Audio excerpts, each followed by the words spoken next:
Hey everyone, my name is Michelle Lynn. I am an Alden Fitness sponsored athlete, and this week I would like to talk about overcoming challenges and setbacks. This year has been a lot more challenging for me than any other year in my life so far.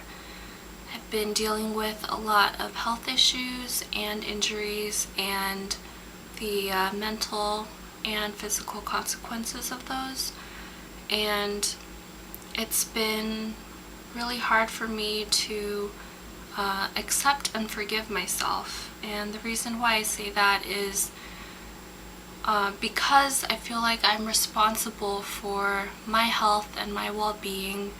I feel like I let myself down by not seeking help earlier. I think it's kind of hard when you're a determined person to judge when you need to take a step back and reevaluate and see if you need help. For example, like if you need to go see a doctor, if you need to take time to recover.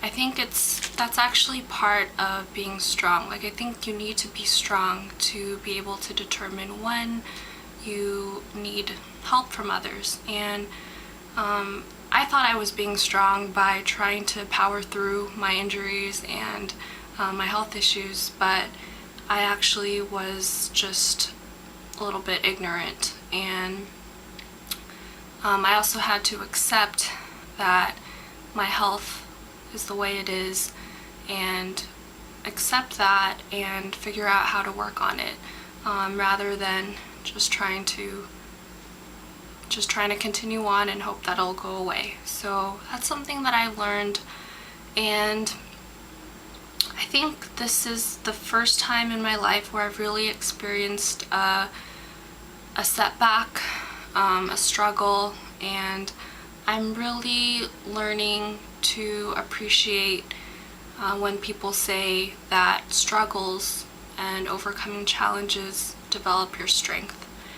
Because since I'm going through these different challenges, I'm looking into readings and lectures by people who talk about overcoming difficulties, and it's opened my mind to so many options and so many ideas for overcoming struggles that I otherwise would not have looked into. So that brings me to what I would like to talk about, which is when you're struggling and when you're trying to overcome difficulties.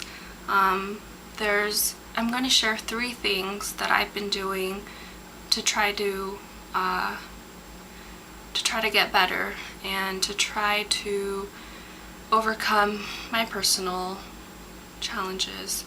The first thing I would say is it's really important to focus on the present, and I never really considered that before, but I kind of worry about things. I tend to worry about the future. I tend to worry about things that aren't happening or are not even close to happening, but I think it's really important to focus on what you can do at the present moment. Don't think about regrets like, oh, I should have done that. I should have gone to go see a doctor earlier. I should have, figured out that my health problems were worse than I thought earlier. I should focus on what I can do now.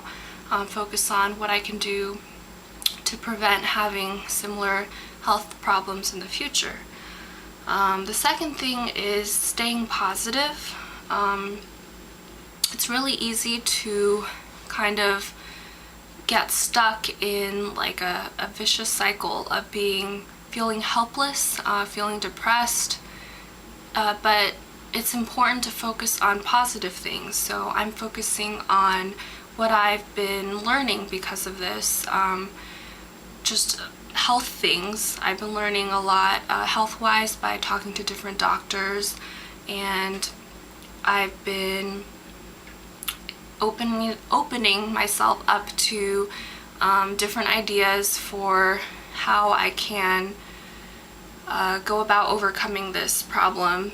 So staying positive, talking to people, being able to talk to people that you're close with really helps.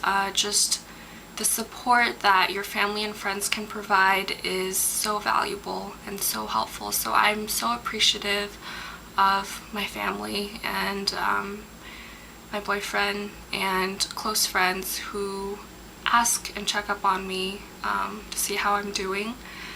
And also the third thing would be trying not to compare myself to other people. Now I know that I talk about it in fitness. When people tell me like, oh, I really want your arms, or I really want your legs, it makes me feel uncomfortable because I really think people, especially when you're just getting started in fitness, you should focus on just improving, focusing on bettering yourself, and don't compare yourself to other people. And those are physical traits that I'm talking about, of course. But you know, sometimes I think, well, I have classmates, you know, I bet they are, you know, I bet they have other things that they need to deal with. And, you know, I bet they have more responsibilities, like they have to take care of their kids, or they have to, you know, maintain their marriage and, you know, make time for family.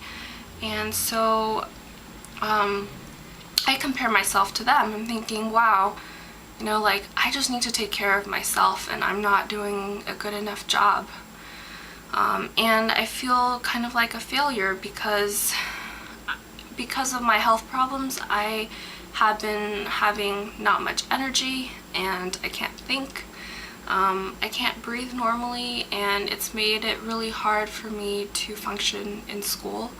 And so I'm taking a reduced course load this year, which makes me feel really out of place because I'm not, you know, in classes with my classmates, and I'm not in school full time, and I'm not, you know, in the class of, you know, 2015 or 2016. I'm just kind of stuck in between, trying to figure out how I can prevent my health problems from flaring up again. So and another thing about focusing on the present, after my injuries, I started to worry a lot about injuring myself again, but you can't do anything about that, and you can only focus on what you can do, which is recover from your injuries and try to avoid doing similar things in the future. Of course, if there are accidents, you can't prevent them, but you can try to just focus on things you can do, avoiding situations that might lead to similar injuries. So those are my thoughts for overcoming challenges. To sum it up, it's a good idea to focus on the present and don't worry about things that you have no control over. Don't compare yourself to other people. Don't compare your situation to theirs, and make sure you stay positive. Surround yourself by people who care about you and can provide you with support. You can support each other. I hope this helps anyone who may be dealing with some challenges of their own. Feel free to leave me comments in the comment box, and until next time, take care. Bye!